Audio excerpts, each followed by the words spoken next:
Muy bienvenidos al estudio de la lección de la Escuela Sabática con la Voz de la Esperanza. Estudiaremos la lección número 7 para el 15 de agosto y su título es Compartir la Palabra. El versículo para esta semana es muy relevante y se encuentra en Isaías capítulo 55, versículo 11. Así será mi palabra que sale de mi boca. No volverá a mí vacía, sino que hará lo que yo quiero y será prosperada en aquello para que la envíe. ¡Qué impresionante! Las palabras de Dios representan su voluntad, ¿no es cierto? Y están dotadas de poder para que sea esa la voluntad efectiva de Dios. Ahora veamos de qué manera. Número 1. La palabra de Dios tiene poder para crear. Eso lo podemos ver en Génesis 1:3.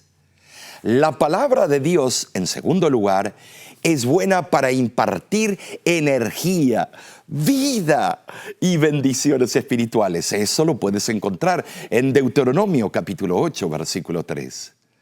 En tercer lugar, la palabra de Dios es para juzgar y condenar. Oh, algo serio, cosas serias esto. Y eso lo puedes tú leer en Hebreos capítulo 4, versículo 12. Número 4. La palabra de Dios es para levantar al hombre del sepulcro. Oh, esto lo podemos corroborar en Job capítulo 14, versículos del 14 al 15. Y número 5. Y por último, la palabra de Dios es para sanar y redimir, así como ocurre con la lluvia y la nieve. También vemos que la palabra de Dios es aquella que atraviesa los corazones. Todas cumplen el benéfico propósito con el cual fueron creadas. Lo mismo puede decirse de Cristo, la palabra o verbo viviente en cuyas manos la voluntad de Jehová sería prosperada. Cuando testificamos, hablamos de Jesús y eso lo extraemos de sus santas escrituras. Aunque la creación revela la majestad y la omnipotencia de Dios, en sí no revela el plan de salvación. Jesús dijo en Juan 5:39, y vamos a leerlo en este momento: escudriñad las Escrituras, porque a vosotros os parece que en ellas tenéis la vida eterna, y ellas son las que dan testimonio de mí. Nosotros no estamos para argumentar con las almas, sino llevarlas a la voluntad del Padre Celestial. Y para esto, pasemos a la parte del domingo, que se titula Símbolos de la Palabra de Dios. Existen 5 símbolos sobre las Escrituras que son relevantes para el escritor y especialmente para el lector. Veamos. Número 1. Salmo 119, 105 dice que la palabra es la lámpara a mis pies. Ella te ilumina cada paso que tomas. La palabra de Dios ilumina el camino para que los creyentes puedan caminar seguros en las tinieblas espirituales de este mundo, hermano. El que tiene esta luz para que lo guíe no tiene razón para tropezar, aunque esté acosado por el mal. Ahora el número 2 y el número 3 se basa en Jeremías capítulo 23, versículo 29. Dice que no es mi palabra como fuego, dice Jehová. Cuando la palabra del Señor es pronunciada, destruye lo malo, purifica lo bueno y consume como paja las palabras de los falsos profetas. Luego el mismo versículo dice, y como martillo que quebranta la piedra. Recuérdate que la palabra de Dios va a triturar las asperezas, aquello dañino, va a servir como un colador. Número 4, Lucas 8:11 dice que esta es pues la parábola, la semilla es la palabra de Dios. Amigo, cuando tú tiras la semilla, o sea, la palabra de Dios, diseminas, vienes y hablas por todas partes y hablas y usas como libro de texto la palabra de Dios, esas semillitas tarde o temprano van a germinar. Número 5, Mateo 4:4 dice que Él respondió y dijo, escrito está, no solo de pan vivirá el hombre, sino de toda palabra que sale de la boca de Dios. Amigo, no es de la boca de un famoso predicador, de un gran evangelista que todo el mundo lo admira. No es tampoco de un gran líder allá por Europa. No, señores, no es tampoco un gran demagogo como los que han salido en los diferentes países del mundo. Estos símbolos son las funciones de la palabra de Dios y su poder creador. Pasemos en este momento al lunes.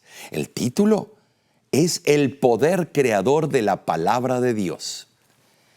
En el libro de Hebreos, capítulo 1 y versículos 1 al 3, muestra que cuando Jesús vino a la tierra, se despojó de su vestido y coronas reales. Prefirió devolver el cetro a las manos del Padre y bajar del trono del universo, dice el deseado de todas las gentes. Página 14.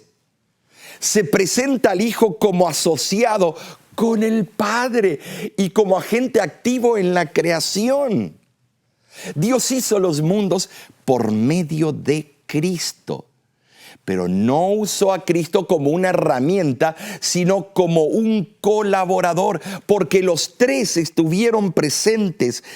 Dios el Padre, el Hijo y el Espíritu Santo en el principio.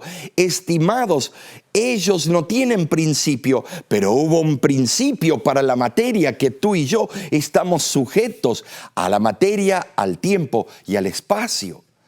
Aquí se presenta una división de las actividades de la deidad.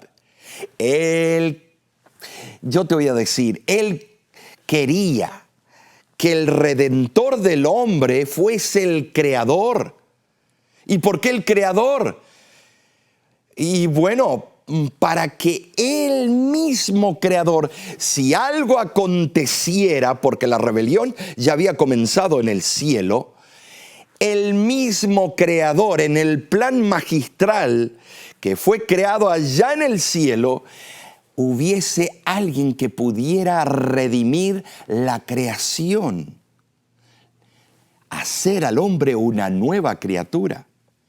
Cuando consideramos la magnitud de la creación de Dios, los innumerables millones de mundos que circundan el trono de la deidad, no solo obtenemos un concepto más amplio de Dios, sino que somos inducidos a decir con el salmista, como lo dice en Salmos capítulo 8, versículo 4, y esto es hermoso en gran manera.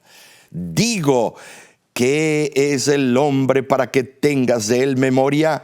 ¿Y el Hijo del hombre para que lo visites? Esto es tremendo. El verbo griego es eimi, ser o estar. Nunca puede traducirse llegar a ser o convertirse en.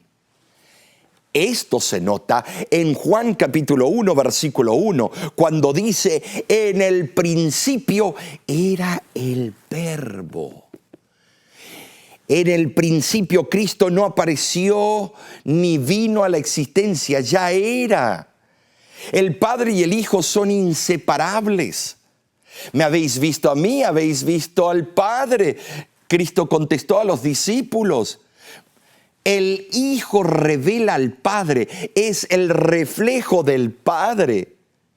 Cuando miramos el sol, no vemos el sol sino sus rayos.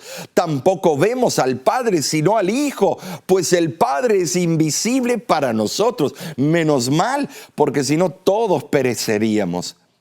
El Padre, dice claramente, habita en luz inaccesible, a quien ninguno de los hombres ha visto ni puede ver. Pero no dice ni verá.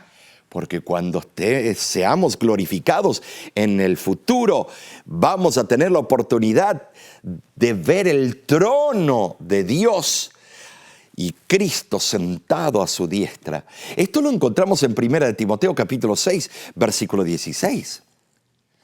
La palabra de Dios es una palabra viva y encarnada por medio de nuestro Salvador. Gloria a Dios en las alturas por eso. La cruz del Calvario, estimados, está vacía porque Cristo resucitó al tercer día. Pero esa cruz es en memoria de quien la ocupó, pero ya no la ocupa. Cristo venció la muerte, Cristo venció el pecado, y tú también lo puedes hacer tomando tu cruz y siguiéndolo al Salvador. A medida que nosotros comprendamos las promesas encontradas en las Sagradas Escrituras, nuestra vida cambiará para el bien. En el libro de Hebreos, capítulo 4, versículo 12, se habla de la palabra viva y eficaz. La palabra a la cual se hace referencia es la misma que fue anunciada tanto en el antiguo Israel como a los cristianos, y fue oída por ambos. Te voy a explicar algo. Si el pueblo de Israel hubiera entendido el Antiguo Testamento y hubiera aceptado al Mesías, no hubiera necesidad de escribir un Nuevo Testamento. Las profecías de Ezequiel en su totalidad se hubieran cumplido al final de las 70 semanas. Pero como el pueblo de Dios fue terco, no quiso doblegarse, entonces tuvo que escribirse el Nuevo Testamento para repetir los conceptos del Nuevo, para poder decirles: no me entendieron en el Antiguo Testamento, aquí está la explicación en el Nuevo con un ingrediente más: mi Hijo amado que murió en la cruz del Calvario. Se necesita una fuerza viviente y activa para crear en el hombre un corazón nuevo, estimados. Y ese es Cristo. Y también para renovar un espíritu recto dentro de él. La palabra de Dios es viva, imparte vida. ¿Por qué lo leo de esa manera? Lo veo de esa manera. Te voy a decir por qué. Porque debemos desmenuzar cada palabra. Es importante en el concepto de la salvación y la testificación. La palabra de Dios es la fuerza que da poder, y para la conversión es importantísimo. El cristiano renace por la palabra de Dios que vive y permanece para siempre. La palabra de Dios es viva, eficaz y cortante, dice. Tú sabes cómo cortar un queso, cortar una fruta. ¿Quieres un buen cuchillo? Pues la palabra de Dios es un cuchillo filoso que corta y atraviesa. Es la espada de dos filos. Puede cumplir plenamente su obra en beneficio de la humanidad. Pero si la humanidad lo tiene empolvando, la palabra, en su biblioteca, en algún cajón, en algún guardarropa de la casa, ¿qué está haciendo la palabra de Dios en ti? Por eso es altamente beneficioso estudiar diariamente la palabra de Dios. Para entender esto, pasemos a la sección del martes. Los beneficios de estudiar la palabra de Dios. Santiago habla de la palabra implantada, la cual puede salvar vuestras almas. Santiago 1:21. Pablo agrega en Hechos capítulo 20, versículo 32. Y veamos esto, 20:32. Es impresionante este versículo. Y ahora, hermanos, os encomiendo a Dios y a la palabra de su gracia, que tiene poder para sobreedificaros y daros herencia con todos los santificados. La sierva del Señor añade que es una ley de la naturaleza intelectual y de la espiritual que llegamos a ser transformados por medio de la contemplación. La mente se adapta gradualmente a los temas en que se ocupa. Se llega a asimilar lo que se acostumbra a amar y reverenciar. Conflicto de los Siglos, página 611. Además, el estudiar la Biblia trae otros beneficios, como lo explica 2 de Timoteo capítulo 3, versículo 14 al 17. Vemos en esos versículos que las enseñanzas del Evangelio no solo convencen de culpa, de culpabilidad a la mente, sino que reconfortan el corazón, el intelecto, el amor. Las experiencias personales apoyan la validez de los principios evangélicos y aumentan la confianza para enfrentar el futuro. Solo las Escrituras proporcionan la vida y el fundamento inmutable para la convicción y la seguridad. Tú sabes, los padres judíos, fieles a su cometido, comenzaban a enseñar a sus hijos las verdades del Antiguo Testamento a la edad, algunos dicen, de 4 a 5 años.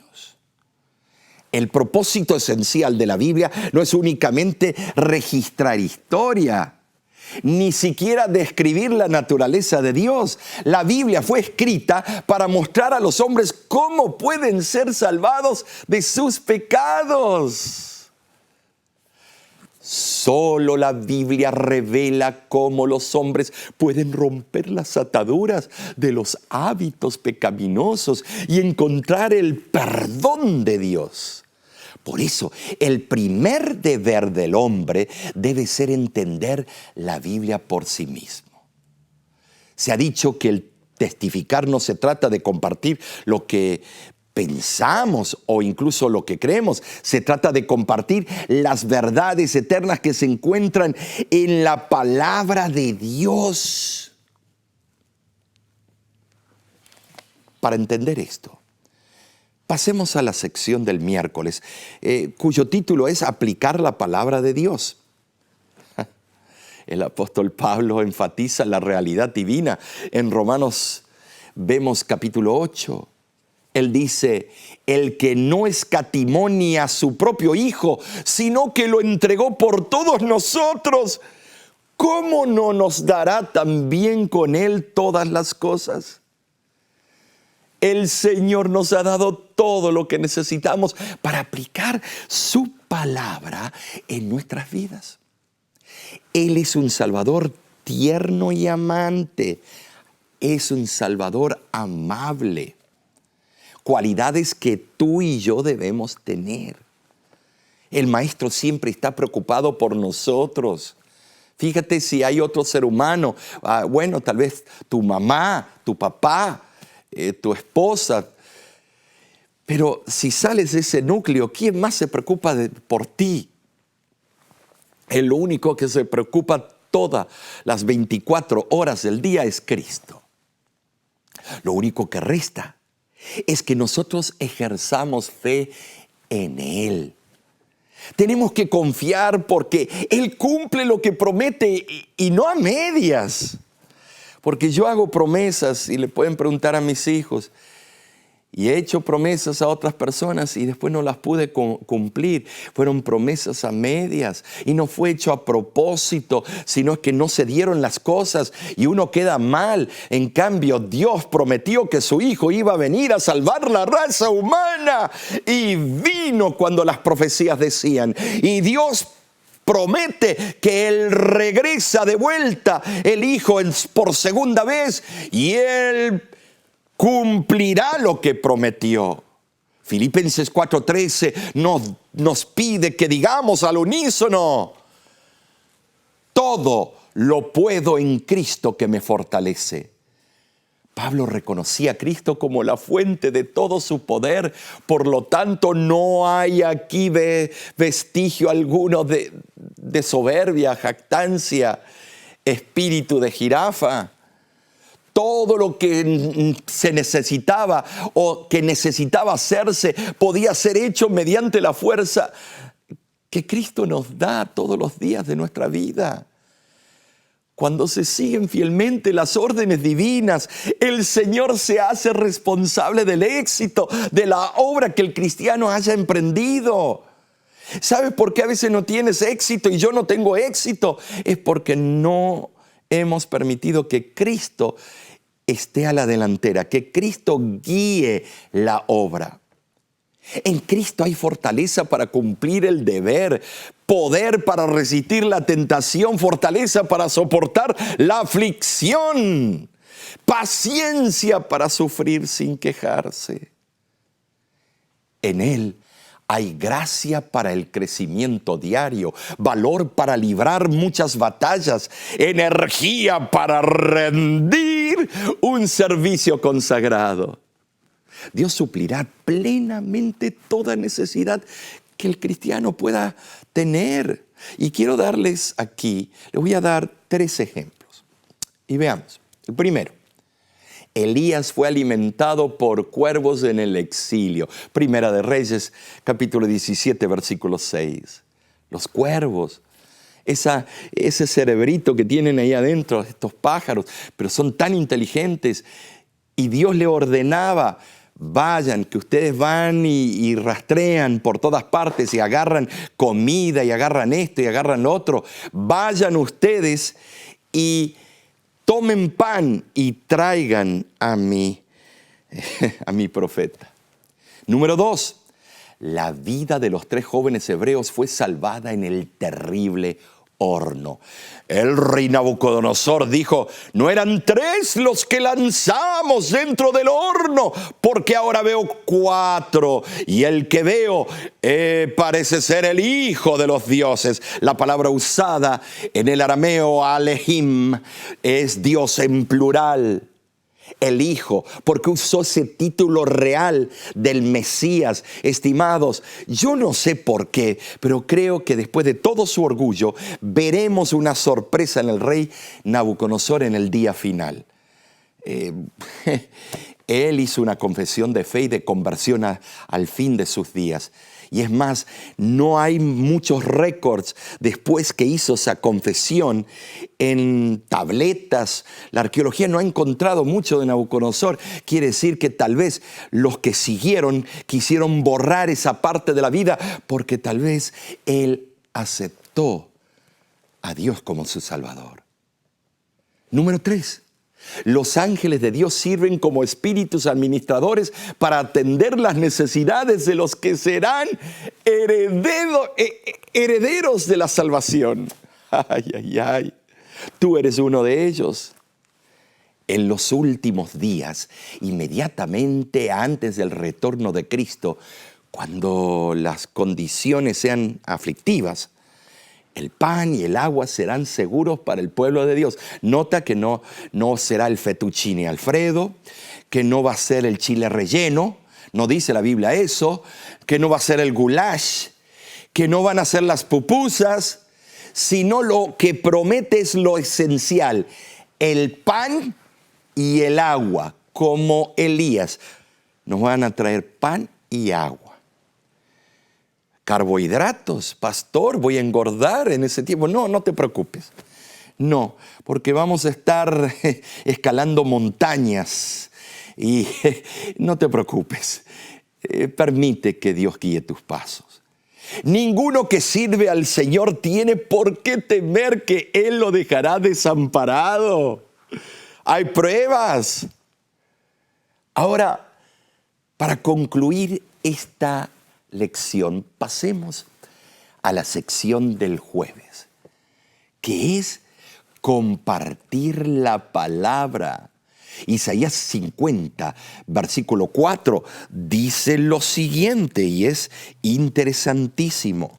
Jehová el Señor me dio lengua de sabios para saber hablar palabras al cansado.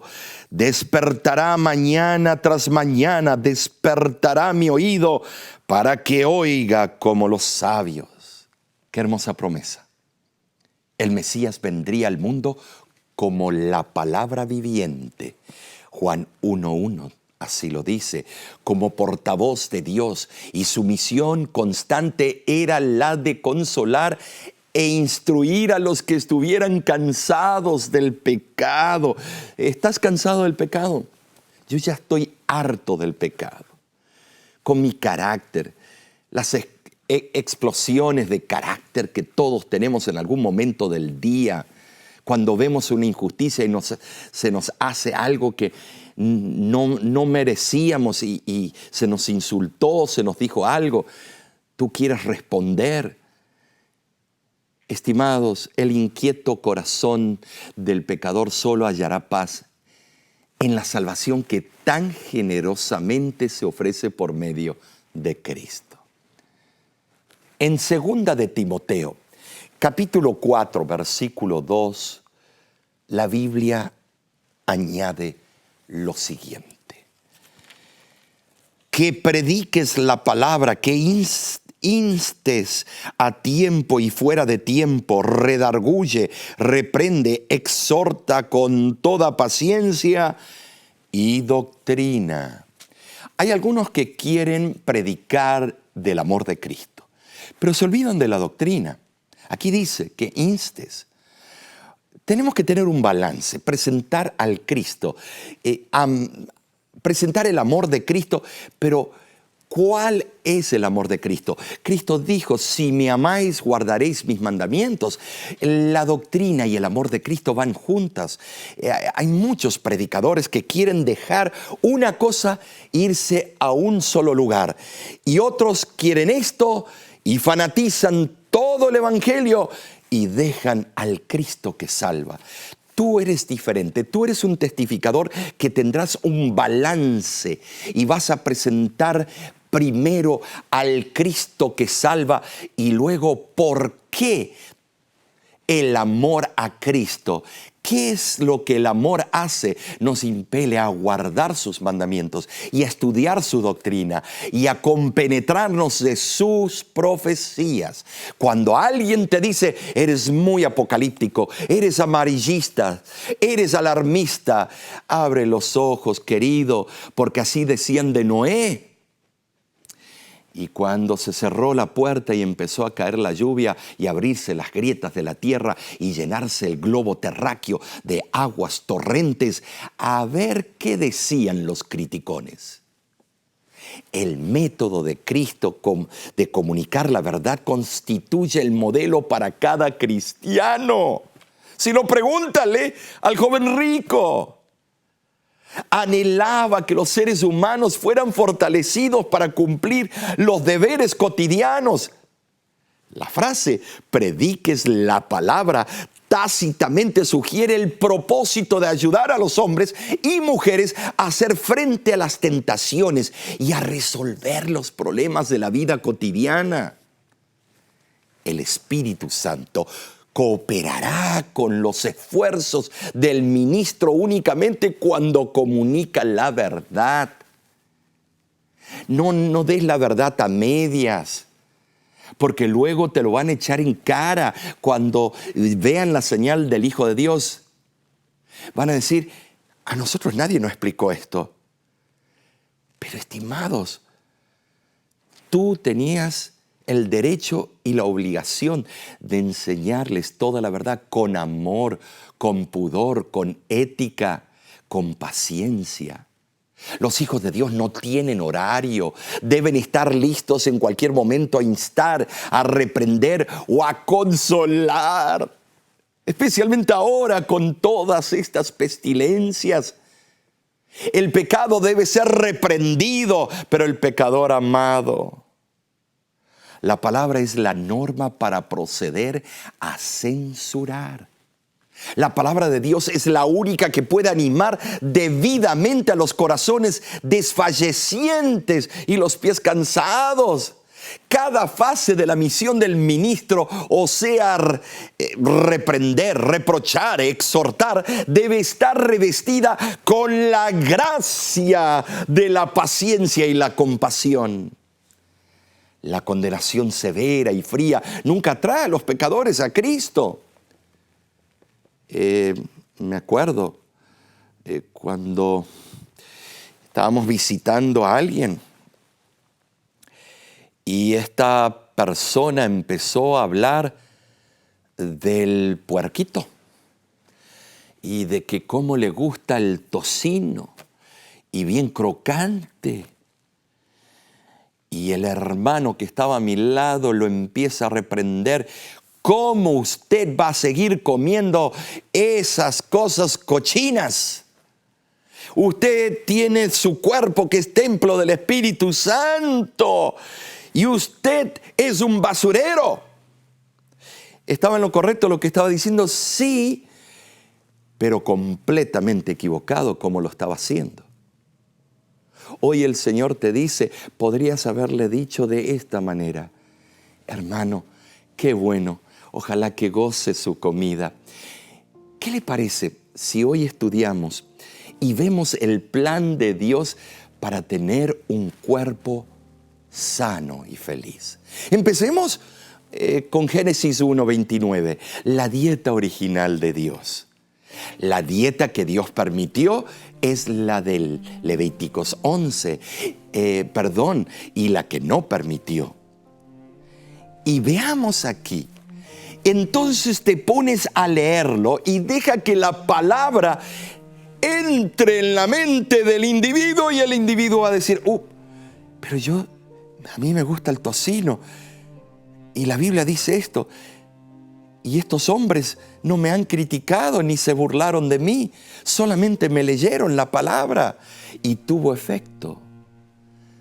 Dios quiera que tú puedas ser un testificador que honre al testificador de testificadores, Cristo Jesús.